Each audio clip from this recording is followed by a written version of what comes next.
Et de cette situation catastrophique en Libye, on continue à en parler avec Ouda Ibrahim. Bonsoir, vous êtes journaliste spécialiste de la Libye. Ouda, on a entendu dans le sujet un habitant dire qu'il n'était pas prêt. Alors dans quelle mesure ces habitants ont-ils été prévenus ? Ils n'étaient pas prévenus et je pense que même les autorités en Libye, à l'est comme à l'ouest, n'ont pas mesuré l'étendue du danger. Et je pense que rien n'a été fait à ce niveau-là. Et ce qui a aggravé les choses, c'est que c'est arrivé la nuit. Donc les gens, tout le monde était en plein sommeil et c'était très rapide et très violent. Et quant au niveau de l'entretien de ces Des barrages qui étaient très vieux, apparemment. Très vétustes, en fait, très vieux, oui. Qu'ils ne soient pas entretenus, en fait, ces barrages.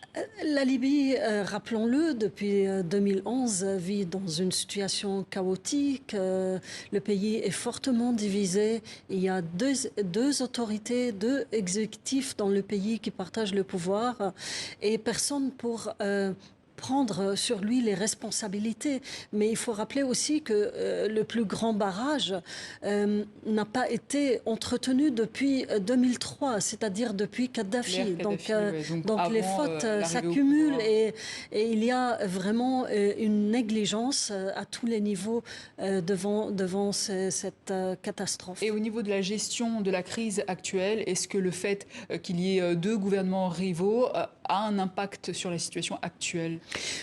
En fait, au contraire, là, je vois plusieurs endroits où les deux militaires travaillent ensemble. On a vu un exemple aujourd'hui à Sirte où les forces qui sont arrivées directement de Tripoli jusqu'à Sirte sont allées en compagnie de forces dirigées par Khalifa Haftar vers la ville de Darna. Ça, c'est du jamais vu depuis des années. On voit les gens de tous les côtés essayer de travailler ensemble. Tripoli a envoyé de l'aide et Benghazi, bien sûr, également.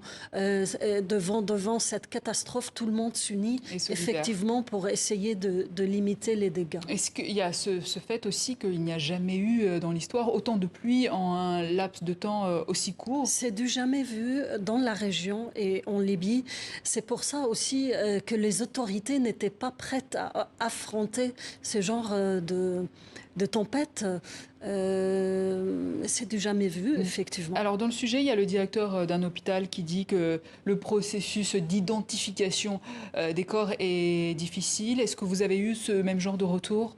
Oui, il y a des corps. On est obligé, la ville de Darna, sans la mort, selon le témoignage que je peux avoir de cette ville et selon les gens qui partagent des vidéos sur les réseaux sociaux, ils sont obligés, vu le nombre des morts, sinon ça va être une autre catastrophe pour le pays, parce que pour la ville d'ailleurs, parce que si on laisse les morts, il y a aussi les animaux, les bétails qui ont été emportés également par la mer. Ça devient du côté sanitaire très très critique. Donc effectivement, ils sont obligés d'enterrer les corps, même si on n'arrive pas à les identifier, mais ils sont en train de prendre des précautions, c'est-à-dire de prendre des photos et autre chose qui permet plus tard aux parents, aux proches des victimes de les identifier. Justement, vous avez contacté les villages autour de Derna, les fermes aussi, parce qu'il y a beaucoup de fermes dans cette région. Que vous ont-ils dit, ces villageois,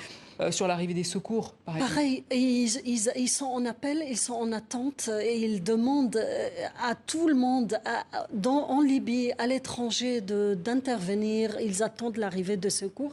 Mais c'est très difficile parce que les ponts, s'il y a des villages en montagne, les ponts sont coupés, les routes sont coupées. C'est très difficile d'accès.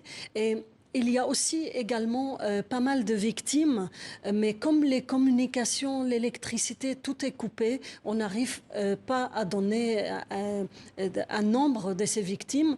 J'ai parlé aujourd'hui avec un dignitaire d'un village à 500 mètres au-dessus de Darna et l'eau est passée par là, le barrage aussi est passé par là. Il m'a raconté qu'il y a 10% des habitants de ce village qui sont entre disparus et morts.